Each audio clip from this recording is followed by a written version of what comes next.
সালামু আলাইকুম রহমতুল্লাহি ওয়া বারাকাতুহু। যারা নতুন করে সৌদি আরবে আইবেন তাদের জন্য আমার ভিডিওটা অবশ্যই শেষ পর্যন্ত দেখার চেষ্টা করবেন। আপনি যখন সৌদি আরবে আইবেন, বিশেষ করে যখন রাস্তাঘাটে চলাফেরা করবেন, অবশ্যই সতর্কতা অবলম্বন করবেন। কেননা আপনার হাতে যদি ভালো একটা মোবাইল থাকে, আপনার ছিনতাইকারী দূর থেকে আপনার টার্গেট করব।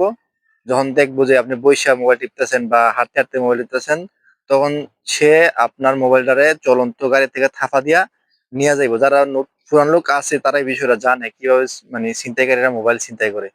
তো অবশ্যই এই জিনিসগুলা ফলো কইরা চলার চেষ্টা করবেন। রাস্তাঘাটে মোবাইল টিপা থেকে বিরত থাকার চেষ্টা করবেন। কেননা এটা বাংলাদেশ না যে আপনি রাস্তায় হাঁটতে, হাঁটতে মোবাইল টিপতে পারবেন। এটা হচ্ছে বিদেশ। আর বিদেশে এগুলা মনে করেন যে হয় বেশি, ছিনতাই হয় বেশি। মানে আপনার দিনের বেলা এগুলা ছিনতাই হইয়া যায়। তো সুতরাং এই জিনিসগুলা মাথায় রেখে চলবেন। আর রাস্তা পারাপারের সময় সর্বোচ্চ সতর্কতা অবলম্বন করবেন। যদি আপনি হাই রোডে দিয়ে আসা যাওয়া করার চেষ্টা করেন তাহলে অবশ্যই সিগন্যাল দেইখা আপনি রাস্তা পারাপারের চেষ্টা করবেন। কারণ কি এই দেশের গাড়ি হাই স্পিডে চলে।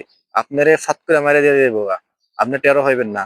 আর এই দেশ এমন বাংলাদেশের মতো না যে আপনি অ্যাক্সিডেন্ট করে আপনি মাইরা দিয়ে গেছে সাথে, সাথে আপনারা সবাই ধইরা নিয়ে হসপিটালে ভর্তি করাইবো। এরকম কোনো সিস্টেম মানে সৌদি আরবের না। কেননা আপনার আপনি অ্যাক্সিডেন্ট করে রাস্তায় পইড়া থাকবেন, আপনার বাপেও আপনি ধরতে পারতো না। কেন? কারণ এদেশের সিস্টেম আছে। যখন অফিসে মানে উপরের থেকে পুলিশ আইবো, আইয়া তদন্ত করবো, দেন তারপরে আপনাকে তারা কি করবো? ডাক্তারখানায় নিয়া যাইবো। তো আপনার অ্যাক্সিডেন্টটা যদি মারাত্মক আকারে হয়, হইতে পারে আপনি ওইখানে মারাও যাইতে পারেন। তো সুতরাং রাস্তা পারাপারের ক্ষেত্রে অবশ্যই এই জিনিসটি মাথায় রেখে চলাফেরা করবেন।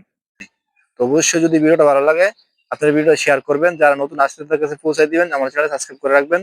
দেখা হবে আপনার সাথে নতুন কোনো ভিডিওতে। সে পর্যন্ত সবাই ভালো থাকবেন। আল্লাহ হাফেজ। আসসালামু আলাইকুম ওয়া রাহমাতুল্লাহি ওয়া বারাকাতুহু।